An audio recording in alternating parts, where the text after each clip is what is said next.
Fun पे तक GST नहीं बची है, तो फिर अब मैं उम्मीद किस क्षेत्र में लगा लूं? पेपर देने वाले जाने वाले छात्रों के लिए स्पेशल ट्रेनें चलाई जाती हैं जो अभी कुंभों के लिए चलाई जा रही हैं। 0.66% अपनी जीडीपी का R&D पर खर्च करते हैं। ग्राउंड लेवल पे छात्रों तक जो है स्टार्टअप योजना नहीं पहुंच पा रही। प्रधानमंत्री जी का वादा था कि हर साल 2 करोड़ लोगों को नौकरियां दी जाएगी, वो अपना वादा को वित्त मंत्री निर्मला सीतारमण अब 1 फरवरी को बजट पेश करने जा रही है। सभी वर्ग आस लगाकर बैठे हुए हैं, कहीं ना कहीं उनको राहत मिलेगी। इस वक्त हम मौजूद हैं जबलपुर की रानी दुर्गावती यूनिवर्सिटी में। कुछ छात्र हमारे साथ यहाँ मौजूद हैं जो इस यूनिवर्सिटी में पढ़ते हैं। बजट को लेकर उनका क्या सोचना है, किस तरीके से राहत मिलेगी, हम जानने की कोशिश करेंगे कि आने वाले बजट में किस तरीके से युवाओं को लाभ मिलेगा और किस तरीके से वह सोच रखते हैं। कि क्या नाम है आपका? अभिषेक सेठी।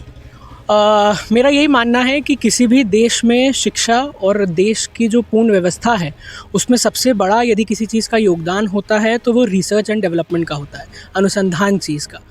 हम देखें कि भारत 1986 में इंदिरा गांधी जी के समय जब नई शिक्षा नीति, जो आज नई शिक्षा नीति आई है, उससे पहले भी नेशनल एजुकेशन पॉलिसी कई आ चुकी हैं।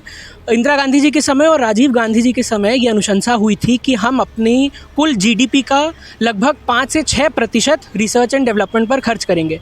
ये अनुशंसा आज से बहुत पुरानी है और आज भी ये दुर्भाग्य है कि हम 2021 में और सन 21-22 में भी हम इतने सालों में मात्र 0.66% अपनी जीडीपी का R&D पर खर्च करते हैं।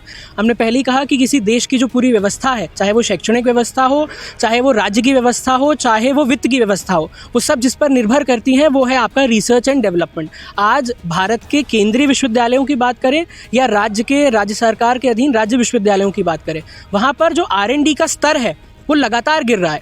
NIRF में जो रैंकिंग हो रही है उस पर अगर हम मध्य प्रदेश की बात करें तो मध्य प्रदेश का मात्र एक ही शासकीय विश्वविद्यालय मोटे तौर पर देखें तो ये कहना चाह रहे हैं कि रिसर्च एंड डेवलपमेंट का जो बजट है कहीं ना कहीं उसको बढ़ाना चाहिए। आप क्या सोच रखते हैं? देखिए, शिक्षा सबसे ज़रूरी है छात्रों के लिए। आज बच्चे शिक्षा हासिल कर रहे अपने पास से पैसे लगा रहे हैं, क्योंकि केंद्र सरकार जो है माइनॉरिटी स्कॉलरशिप, चाहे मौलाना आज़ाद फेलोशिप हो, राज्य सरकारों ने स्कॉलरशिप बहुत हद तक कम कर दी है, तो स्कॉलरशिप बढ़ाई जानी चाहिए। और दूसरा ये है कि लगातार बेरोजगारी बढ़ रही है। केंद्र सरकार की अभी विश्वकर्मा योजना आई, मुद्रा योजना आई, लेकिन इसका लाभ जो है छात्रों को नहीं मिलता। इसका लाभ जो है सिर्फ उद्यमी वर्ग उठाते हैं, वो अपने बच्चों के नाम पे लोन कराते हैं और उनका लाभ उठाते हैं। लेकिन ग्राउंड लेवल पे छात्रों तक जो है स्टार्टअप योजना नहीं पहुंच पा रही है, जॉब्स नहीं है। इस चीज़ पर तो इनका ये कहना है कि ग्राउंड जीरो पर कोई भी योजनाएं जो केंद्र सरकार ला रही है वो कहीं ना कहीं पहुँच नहीं पा रही है, जिसका लाभ युवाओं को नहीं मिल पा रहा है।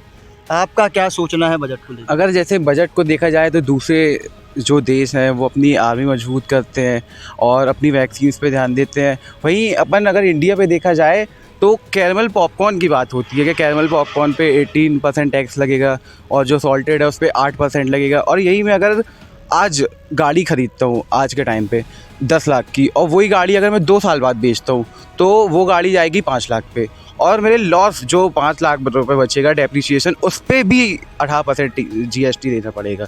तो ये तो पूरा लूटने वाला बजट है। देखिए, कहीं ना कहीं इसी को लेकर वित्त मंत्री जो थी पिछले बार ट्रोल भी हुई थी। युवाओं ने अच्छा खासा उन पर निशाना भी साधा था। कुछ और छात्र हैं, उनसे भी जानेंगे क्या है राय आपकी। जिस प्रकार से आज सरकार के द्वारा सरकार का एक एम बन चुका है कि छात्रों को शिक्षा से दूर करके धर्म के नाम से जोड़ा जा रहा है।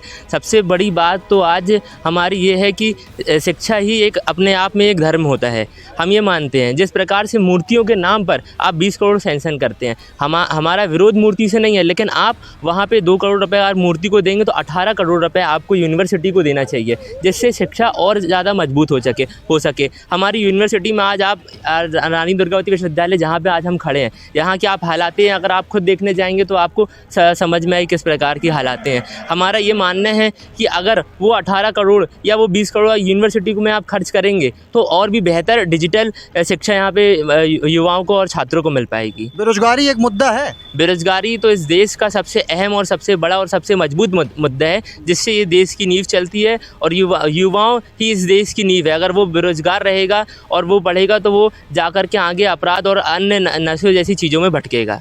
आपका एजुकेशन पूरा होगा उसके बाद आप किस दिशा में जाएंगे? मेरा एजुकेशन पूरा होगा तो मैं तो अब आगे भी अपना एजुकेशन जारी रखूँगा और देश की राजनीति में एक अहम अपनी भागीदारी दूँगा। एक नौकरी का विषय आता है कि सरकारी नौकरी और प्राइवेट नौकरी, किस तरह से देखते हैं इसको? देखिए, ये तो आप और हम सबके सामने है कि जैसा आप बिहार की घटना देख ले, मध्य प्रदेश की घटना देख ले, सरकारी नौकरियों में तो इंसान की जानें जा रही है। वो लाठी खा खा के आज सड़कों पे उतर के अपना प्रदर्शन जारी रख रहे हैं, उसके बाद भी उनका कुछ नहीं हो रहा है। प्राइवेट नौकरी के नाम पे देश में एक बड़े बड़े स्कैम्स होते जा रहे हैं, जो कि आपको और हम सबके सामने कि वो स्कैम किसके द्वारा कराया जा रहा है। तो हमें तो ये है कि जिस प्रकार से इतने माननीय प्रधानमंत्री जी का वादा था कि हर साल 2 करोड़ लोगों को नौकरियाँ दी जाएगी, वो अपना वादा को पूर्ण करें।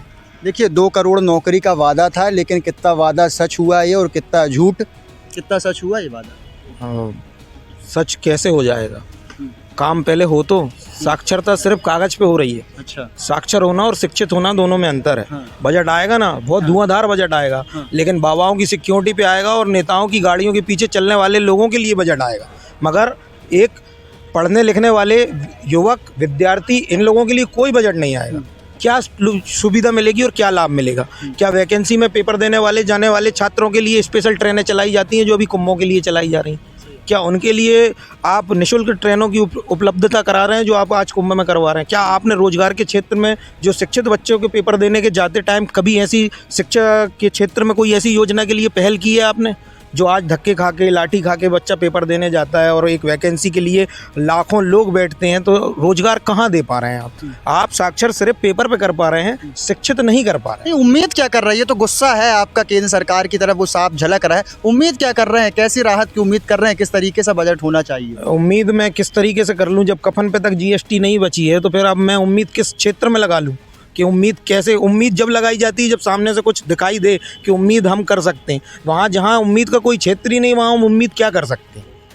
तो देखिए, ये कुछ यूनिवर्सिटी के स्टूडेंट्स थे जिन्होंने अपने अलग अलग विषयों पर अपनी अपनी राय रखी। हालांकि सभी स्टूडेंट को उम्मीद है कि आने वाला बजट जब आएगा तो कहीं ना कहीं से आम जो लोगों के साथ जो युवा हैं उनको भी राहत मिलेगी।